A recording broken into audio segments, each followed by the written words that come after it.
In this video, we're going to discuss about power related terms in the AC circuits. DC circuits में जब हम power की बात करते हैं तो वो तो बहुत सिंपल होती है, इसलिए कि इट इज़ सिंपली गिवन, क्योंकि आपकी DC वैल्यू कांस्टेंट रहती है तो सिंपली ये product of voltage and current, वहाँ पर तो ये बहुत सिंपल होता है। लेकिन जब हम AC सर्किट्स के अंदर पावर की बात करते हैं तो यहाँ पे थोड़ा सा ये चीज़ डिफरेंट हो जाती है। First of all we will define the instantaneous power. In order to find out the instantaneous power what you do कि आपके पास किसी भी इंस्टेंट पे जो वोल्टेज की वैल्यू होती है और जो करंट की वैल्यू होती है उसका प्रोडक्ट जो है वो हमें इंस्टेंटेनियस पावर देता है। सो लेट अस डिफाइन कि अगर मैं इस स्मॉल p और स्मॉल vi से डिफाइन करूँ कि ये मेरे पास इंस्टेंटेनियस पावर है, इसे multiple of instantaneous voltage and instantaneous current, ठीक है, यही मेरे पास जो है पावर है।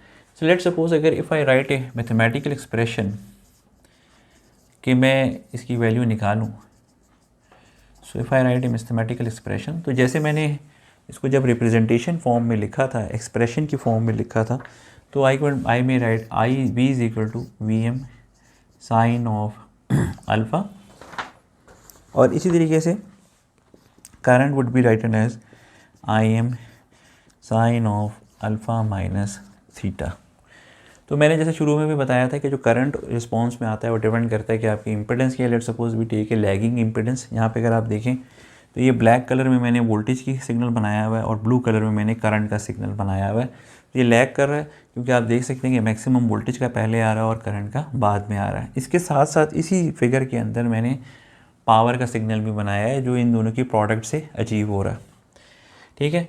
तो ये मेरे पास है। अब अगर मैं want to find out the power, तो जो मेरे पास जो इक्वेशन 1 थी, if I replace the values here I will get instantaneous power given as V M into sine of alpha multiplied by I M sine of alpha minus theta. And अगर मैं इसको लिख लूँ तो will have V M I M sine of alpha sine of alpha minus theta.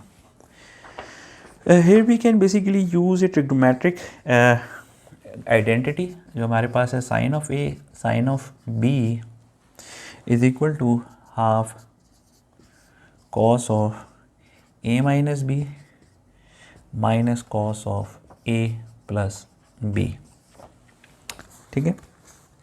So if I replace it here I will end up with P is equal to Vm Im over 2 cos of theta minus cos of 2 alpha minus theta। अच्छा, ये जो theta है it is basically the phase angle between the voltage and current. तो ये theta यहाँ पे क्या, ये कांस्टेंट होता है, किसी भी सर्किट में ये कांस्टेंट होगा। वेयर एज ये जो अल्फ़ा है ये रिप्रेजेंट कर रहा है आपके इसको, दिस इज़ अल्फ़ा, जो आपका वेरिएशन हो रही है एंगल में उसको रिप्रेजेंट कर रहा है। सो if I may write it as Vm Im, I will have under root 2 here, और इसको अगर मैं लिखूँ तो ये मुझे बनेगा cos theta minus cos of 2 alpha minus theta. So if I solve it तो मेरे पास ये बन जाएगा instantaneous power R M S value V R M S into I R M S, ठीक है, और cos of theta minus V R M S into I R M S cos of 2 alpha minus theta. तो मेरे पास ये आ जाएगा instantaneous power का expression. तो इस एक्सप्रेशन को let us discuss this expression जो हमारे पास आ गया इंस्टेंटेनियस पावर के लिए। वी विल गेट, यहाँ पे मैं इसको लिख लेता हूँ, P is equal to V R M S into I R M S cos of theta minus V R M S I R M S cos of 2 alpha minus theta, ठीक है। तो इसमें जो हमारे पास पहली टर्म आ रही होती है, ये 2 टर्म्स पे जो है ये आपकी जो है इंस्टेंटेनियस पावर जो है एग्जिस्ट करती है। इसमें जो पहली टर्म है ये कांस्टेंट है, this is a constant. First term जो है ये कांस्टेंट होती है हमारे पास, और इट इज़ ऑफसेट। ये जो आपके पास एक्सेस इधर डेवलप हो रहा था जिसके अराउंड ये वेरी कर रहा है, ये इसकी एक्सेस होता है और इस offset of the axis. Second term जो है आपके पास, ये पहली टर्म जो है ये कांस्टेंट हमारे पास टर्म आती है इंस्टेंटेनियस पावर में। सेकंड जो हमारे पास टर्म आती है वो वेरिएबल है, that is variable. And interestingly if you see that कि जो इसकी फ्रीक्वेंसी है वो डबल है, it has double frequency. So here we can see that कि आप जब ऑल्टरनेटिंग सर्किट्स की बात करते हैं तो ऑल्टरनेटिंग सर्किट्स में वी हैव इंस्टेंटेनियस पावर, और वो उसके लिए मैंने एक्सप्रेशन ड्राइव किया। यू सी दैट कि पार्ट ऑफ इट जो है वो कांस्टेंट है, वेयर एज द अदर जो पार्ट है वो वेरी कर रहा है।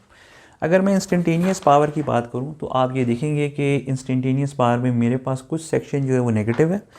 देखिए यहाँ पे ये पूरी जो साइकिल हुई है इसमें देखें यहाँ हमारे पास यहाँ पे ये पावर नेगेटिव भी हो जाती है, इसके अलावा ये पावर पॉजिटिव भी है। So it is has both positive sections as well as negative sections, ठीक है, पावर के। ये इस केस में जब जो हमारे पास करंट जो है वो लैग करेगा या लीड करेगा, दोनों केसेस में हमारे पास पॉजिटिव सेक्शंस भी आएंगे और नेगेटिव सेक्शंस भी आएंगे। जबकि जब आपने डीसी में बात की थी तो डीसी के अंदर जो है आपकी पावर जो है या तो एक बड़ी सिंपल होती है कि सिंपली आप वोल्टेज को करंट से मल्टीप्लाई कर दें, so you will get the value of power. लेकिन that is not the case in the AC circuits. AC circuits में आपको ऑब्वियसली थोड़ी सी मैनिपुलेशन करनी पड़ेगी trying to find out the value, ठीक है। तो हमने ये थोड़ा सा इंस्टेंटेनियस पावर को देखा। Next we will going to see about the average power. Thank you.